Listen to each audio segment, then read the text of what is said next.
ইতিহাসের সাক্ষী। হিমালয়ের ছোট্ট দেশ ভুটানে প্রথম টেলিভিশন স্টেশন চালু হয়েছিল 1999 সালে। এর আগের কয়েক দশক ধরেই ভুটানে টিভি নিষিদ্ধ ছিল, কিন্তু শেষ পর্যন্ত যুগের দাবি মেনে নিতে হয়েছিল দেশটিকে। ইতিহাসের সাক্ষীতে আজ শুনবেন এমন দুজনের কথা যাদের মনে আছে প্রথম নিজের দেশের টিভি অনুষ্ঠান সম্প্রচার দেখবার কথা। অ্যাশলি বায়ানের প্রতিবেদন পরিবেশন করছি আমি পুলক গুপ্ত।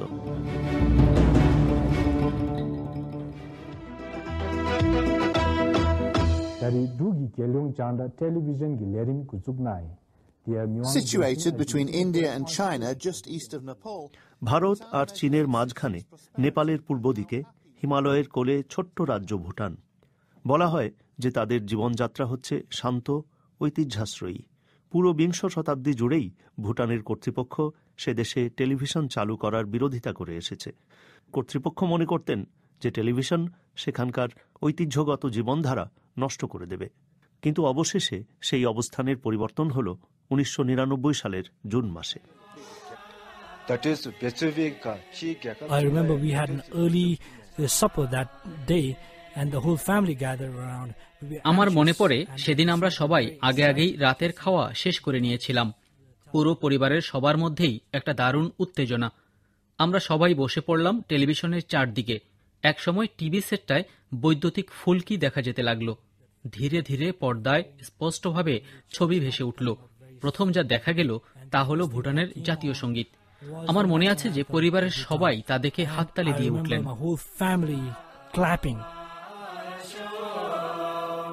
ভুটানের কর্তৃপক্ষ কয়েক দশক ধরেই সে দেশে টেলিভিশন নিষিদ্ধ করে রেখেছিলেন। তাদের ভয় ছিল টিভি সে দেশের স্পর্শকাতর সামাজিক কাঠামো আর শান্ত জীবনধারাকে ক্ষতিগ্রস্ত করবে। কিন্তু তা সত্ত্বেও টেলিভিশন ধীরে ধীরে রাজধানীর থিম্পুতে ঢুকে পড়ছিল, বিশেষ করে বড় বড় আন্তর্জাতিক খেলাধুলার অনুষ্ঠানগুলোর সময়। 1980 আর 90-এর দশকে দাওয়া পেঞ্জ ভুটানে স্কুলে পড়তেন। তার বেশ ভালোভাবেই মনে আছে তখনকার কথা। The only place that you could watch television was diplomatic establishments. সে সময় আপনি টেলিভিশন দেখতে পারতেন শুধু কূটনৈতিক প্রতিষ্ঠানগুলোতে। কোনো কোনো দূতাবাস আর বিভিন্ন ভারতীয় প্রতিষ্ঠানের অফিসে টেলিভিশন রাখার অনুমতি ছিল। আমার মনে আছে আমি আর আমার এক সম্পর্কীয় ভাই বিশ্বকাপ দেখার জন্য সেখানে যেতাম। সময়ের পার্থক্যের জন্য বিশ্বকাপের খেলাগুলো হতো গভীর রাতে। খেলা অর্ধেক শেষ হতে না হতেই আমি প্রায় ঘুমিয়ে পড়তাম। সেটা ছিল 1986 সালের বিশ্বকাপ ফুটবল। টেলিভিশন চালু হবারও 13 বছর আগেকার কথা। তবে ভুটানের রাজা ধীরে ধীরে বুঝতে পারছিলেন যে এদেশে অনন্তকাল টিভি নিষিদ্ধ করে রাখা যাবে না। দর্জি ইয়াংচুক ছিলেন সে সময়কার সম্প্রচার প্রযুক্তির তরুণ ছাত্র। তিনি টেলিভিশন চালু করার কথাটা কর্তৃপক্ষকে বোঝালেন। There was a rampant and ugly market for home videos. সে সময় ভুটানে ঘরে বসে ভিডিও দেখার জন্য একটি রমরমা বাজার তৈরি হয়েছিল। সেখানে খুবই নিম্নমানের জিনিস ভাড়া দেওয়া হতো। একজন মিডিয়া কর্মী হিসেবে তা আমাকে খুবই পীড়া দিত। সেজন্যই আমরা সরকারকে প্রস্তাব দিলাম যে আমাদের যদি নিজস্ব টেলিভিশন থাকে তাহলে লোকে যা দেখছে তার উপর আমরা অন্তত কিছুটা নিয়ন্ত্রণ কায়েম করতে পারব। ভুটানের কর্তৃপক্ষ শেষ পর্যন্ত দর্জির প্রস্তাব মেনে নিলেন।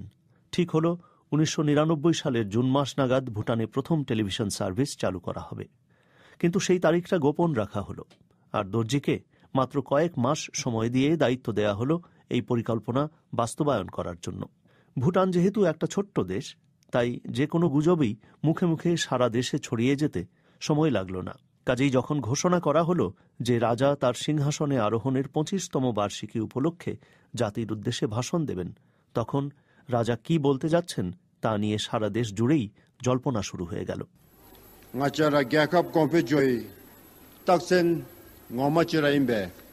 রাজার সেই ভাষণের সময় ছোট্ট ছেলে দাওয়া পেঞ্জ বসেছিলেন একেবারে সামনের কাতারে। তার ভাষণের মধ্যে রাজা বেশ কিছু সংস্কার কর্মসূচির কথা ঘোষণা করলেন, আর তারপরে এলো টেলিভিশনের উপরে নিষেধাজ্ঞা তুলে নেবার ঘোষণা। টেলিভিশন ইন্টারনেট নালে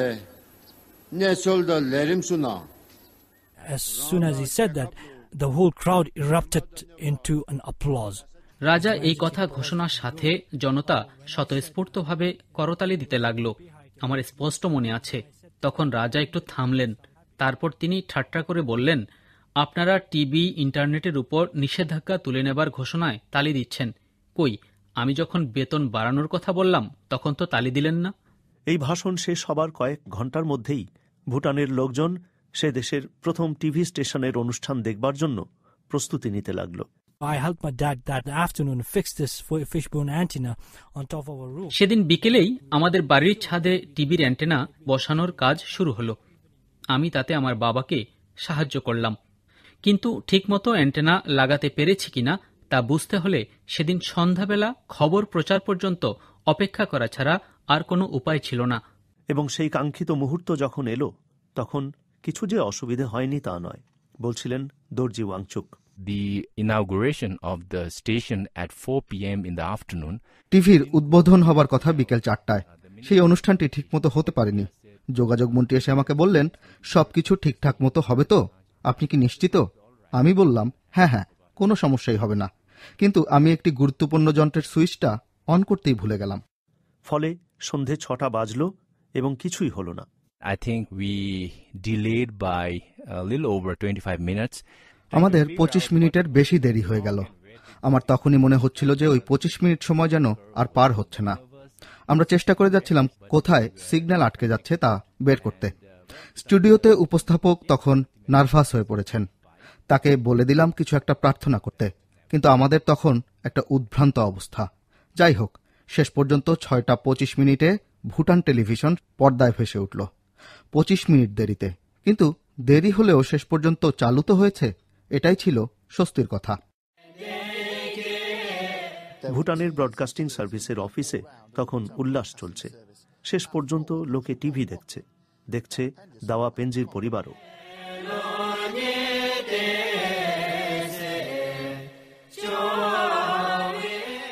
It was such a joy to watch the national anthem being played. ভুটানের নিজস্ব টেলিভিশনের প্রথম সম্প্রচার হিসেবে সেই জাতীয় সঙ্গীত দেখাটা যে কি আনন্দের ছিল তা বলার নয়।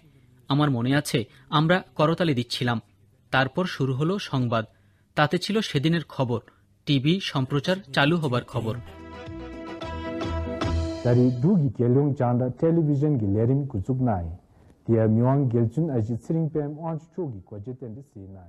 Almost half an hour into the news thing, our phone started ringing.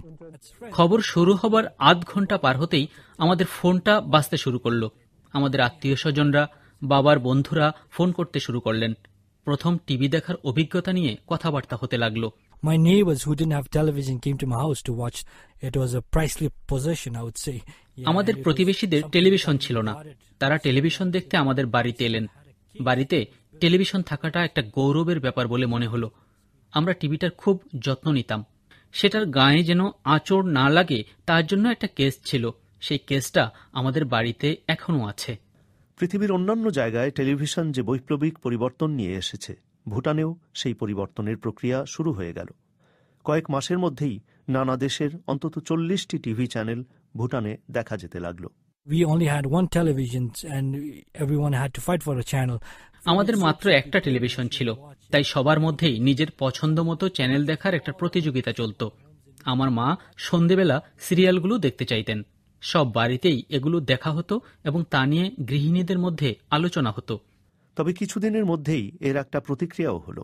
বোঝা গেল যে টিভির ব্যাপারে সবার অনুভূতি একরকম নয়। Every week you'd find a letter talking about the impact of television. I still recall one student who had written.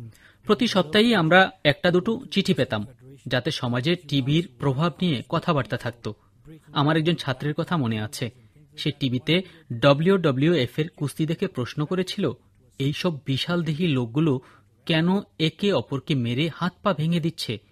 সে বুঝতেই পারছিল না যে এটা একটা বিনোদন মাত্র, আসল মারামারি নয়। টেলিভিশন এবং ভিডিও ক্যামেরার বিক্রির কারণে লোকের মধ্যে টিভির অনুষ্ঠান বানানোরও আগ্রহ তৈরি হল। এখন ভুটানে একটা চলচ্চিত্র শিল্পও গড়ে উঠেছে। দর্জি ওয়াংচুক নিজেও এখন একজন প্রামাণ্যচিত্র নির্মাতা। তিনি বলছেন যে টেলিভিশন ভুটানের ঐতিহ্য নষ্ট করেনি, বরং তাকে আরো শক্তিশালী করেছে। It has brought the country together. Our producers could travel to all parts of Bhutan. They would record their local. Television ভুটানকে ঐক্যবদ্ধ করেছে। আমাদের প্রযোজকেরা সারা ভুটান ঘুরেছেন। তারা স্থানীয় কাহিনী, বিভিন্ন উৎসব, নাচ গান রেকর্ড করেছেন। তাতে আমাদের সংস্কৃতির অনন্য বৈশিষ্ট্যগুলো সংরক্ষিত হয়েছে। এতে জনগণের মধ্যে বিভিন্ন ইস্যু নিয়ে বিতর্ক হয়েছে। আমার মনে হয় 2008 সালে যখন ভুটানে গণতন্ত্র প্রতিষ্ঠিত হয়েছে তার পেছনে টিভিও ভূমিকা রেখেছে। দাওয়া পেঞ্জোর জীবনেও পরিবর্তন এনেছে টিভি। তিনিও তার পেশা হিসাবে মিডিয়াকেই বেছে নিয়েছেন। তিনি এখন ভুটান মিডিয়া ফাউন্ডেশন নামের একটি প্রতিষ্ঠানের প্রধান।